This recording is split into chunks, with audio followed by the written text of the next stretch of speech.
the co-founder and CEO of 120WaterAudit. Thank you.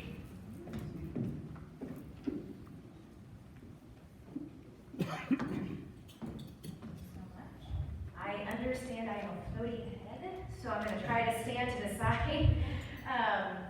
Hello, my name is Megan Glover. I'm co-founder and CEO of 120WaterAudit. It was said yesterday on this panel, from the CEO panel, that water quality is quite possibly our #1 emerging concern as an industry.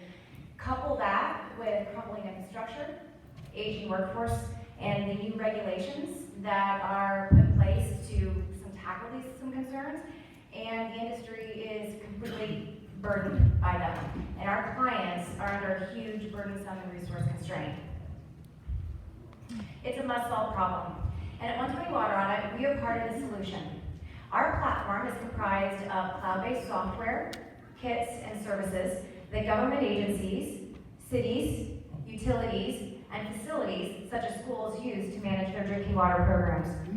We are currently in 14 states and work with cities and utilities such as Suez, Chicago, Pittsburgh, Providence, and others. And the entire reason why we exist is because these new rules need new tools. Oftentimes we are displacing or modernizing paper records. We are taking data from disparate data sources, GIS, CIS, Excel, and these tools that they're currently using, our customers, just simply don't scale to meet these modern demands of the industry.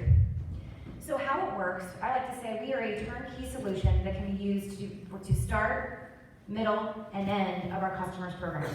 We start by aggregating all of the data that sits in silos. Paper, Excel, customer information systems, GIS, we get that data in order. Once we have that data, we're able to apply modern workflow applications to automate certain manual processes, such as reporting, notifications, etc. And that's where we also deploy our kits, because they are part of the process. Whether it's a sampling part or a pitcher filter kit, that's a part of the workflow that has to get done at scale. We bring that data back into our platform and then complete the compliance event through reporting and necessary customer communications.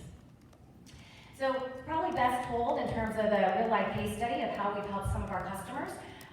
Pittsburgh Water and Sewer Authority is one of my favorite stories to tell. They came to us with a consumer request problem.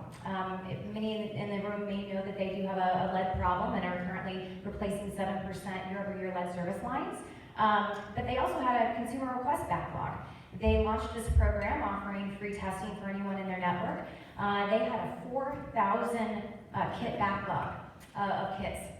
It was taking them 4 months to complete an order for a customer to get their kit analyzed and tested. What we were able to do is come in and shrink that time from 4 months to 14 days, save them 60% per unit on how they were currently running the program, which was using all field labor to drop the kits off at the customer's house. And we shrunk the consumer notification time from 30 days to 24 hours through modern software. That started as a one program $7,000 contract for us and is now a $500,000 contract, and we do all of their lead programs. So a little bit about the business and traction. Our platform launched about 3 years ago, and we went from 0 in revenue to about $2.5 million in 24 months.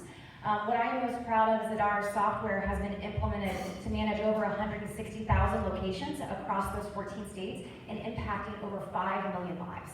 So we have over 160,000 taps that are currently being managed by our platform and making an impact on public health.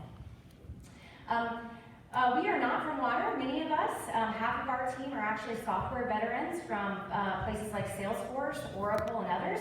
And then we have some environmental consultants and engineers as well that help us make sure that we are staying on top of the regulations and executing the programs precisely.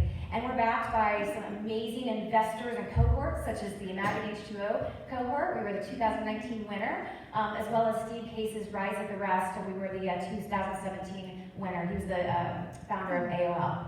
And super excited that we just closed our Series A. So for once, I am not actively raising capital. We're really excited to bring 2 new investors into water, both HG Ventures, which is the venture group of the Heritage Group here in the US, and then Alos Ventures as well, and then Greenhouse Capital. this kind of sums up, I was talking to Carol at Suez, and I was asking, hey, how is the implementation going? How are things working? We implemented a couple new utilities in Jersey, and she said, and I said, I have permission to use it. I didn't prompt her. She literally said to me, engaging with 120WaterAudit has made my job easier. I'm grateful for that. And I will take that every day because that is why we exist and that is our mission, to build solutions that make our clients' lives easier. The ask, sales solves all problems, so we are always looking for new customers, both at the government agency level, water system level, and facility level. Lots of new lead rules coming on point. You might be able to help with that.